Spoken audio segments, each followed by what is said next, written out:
All right, we have a lot to talk about, so let's get started. So first things first, you might notice I am in my new TMI seats that I unboxed the other day. I will have an installation video later this month, but this couldn't wait, so let's get started. I have two major rules here on YouTube, and one is try not to curse too much because, you know, try to have a family channel. And the other one is my biggest rule is don't get your personal life involved in YouTube. And with the recent chain of events that's happened, I've been pretty quiet about it, and it has shown through my channel how different it is right now. I've gotten tons of emails, tons of comments saying, David, what happened to you? What happened to your channel? Why is it so different now? Why are there no car reviews? I'm gonna break my biggest rule and tell you what happened. So it all started with the beater car road trip. I signed on to do it because it sounded like it was gonna be a good time.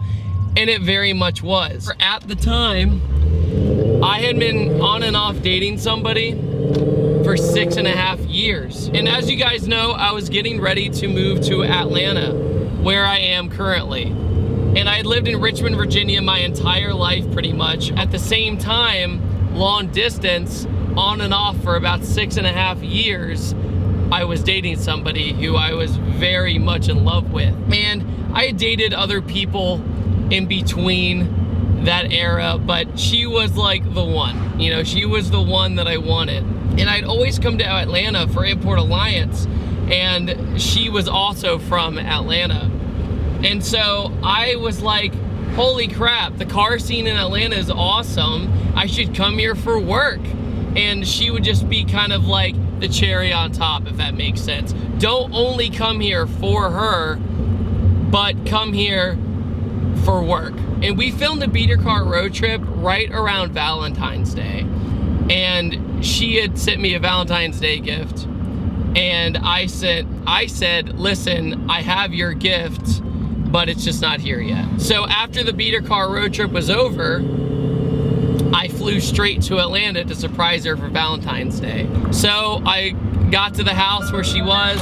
Hey, I walked in with flowers, and I came out a single man because she had said she had met somebody else. Well, I got into the house and realized that I was now living in the house that I envisioned living with that other person. So then after that, I go, you know what? I'm gonna focus on my work. I'm gonna make things happen. I'm in Atlanta, let's do it. I end up doing some research, finding out about personal property tax and stuff like that here in Georgia. I find out that it's gonna absolutely slaughter me. Then one time at 3 in the morning, I heard bang, bang, bang, and I flew out of bed. I couldn't really find anything. And then the next morning, I saw that there were holes in my garage, and I ended up finding out that some rounds went into my house. They barely missed Smurf, and they barely missed my water heater, and they went through all the way to the guest room. I turned the key to my car to go get my emission test done, which is required here in my county, and then I had never had a check engine light in my life.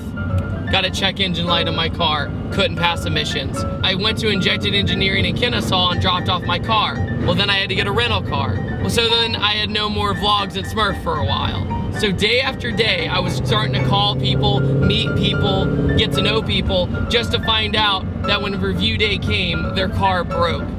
And I had 9 cars break on me so far here in Atlanta for car reviews. So then I invested money in podcast equipment, $700 worth of podcast equipment, just to realize that all of it was worthless. None of it was compatible with each other. So then I had to ditch that idea. I then ended up learning that my 240 needed a whole bunch of new stuff. My subframes were bad. My tension rods were bad. Pretty much the entire car, the physical car, had to be restored or resto modded. I don't care what the definition is, whatever you want to call it. I had hardly anything.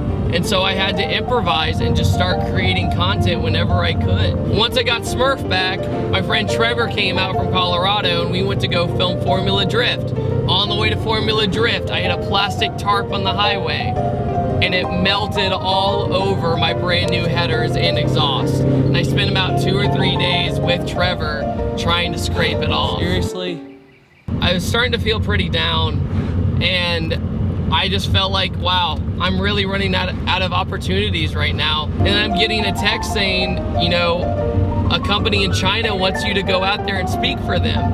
And I was like, wow, that'd be really cool content to share with all my, all my subscribers. And then I got another notification saying that I was gonna be able to drive the GT350. So I was like, great, things are finally starting to turn around for me. But I also got news that I was gonna be able to drive the Focus RS out there. So I drove the Focus RS out there, I did the drift mode, the launch control, I beat the snot out of it on track.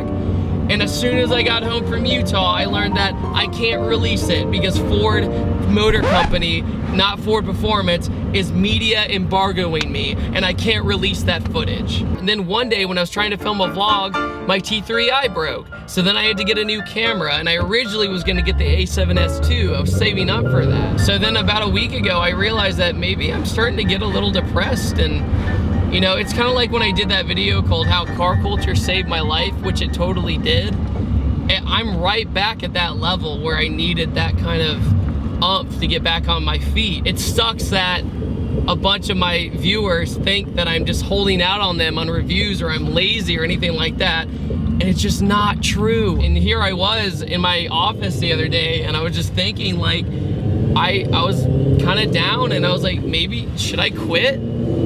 Should I stop doing this and pursue something else? And I wasn't really gonna quit, guys. I'm not gonna do that. But, it crossed my mind because I felt like everything I was doing was leading to another problem. One day last week, guys, I lost 2,500 of you.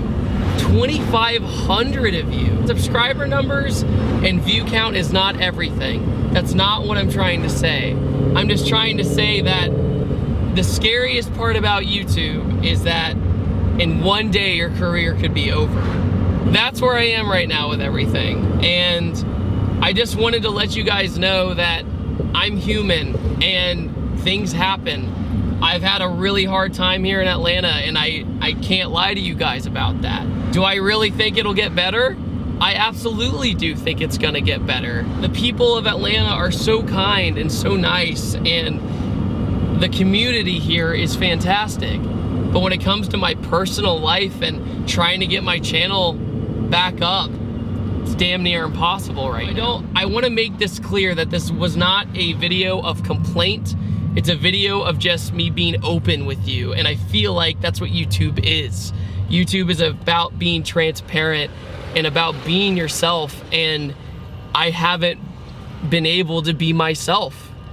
And I just want to let you guys know that I'm really trying, and I'm still upholding my 3-video week schedule. And I just wanted to say from the bottom of my heart that I couldn't be more grateful for the people who are still with me and you still believe in me and still have faith in me. So thank you so much for watching this video. Thanks so much for your understanding. And I'll see you guys next time. Take it easy. Have a fantastic day.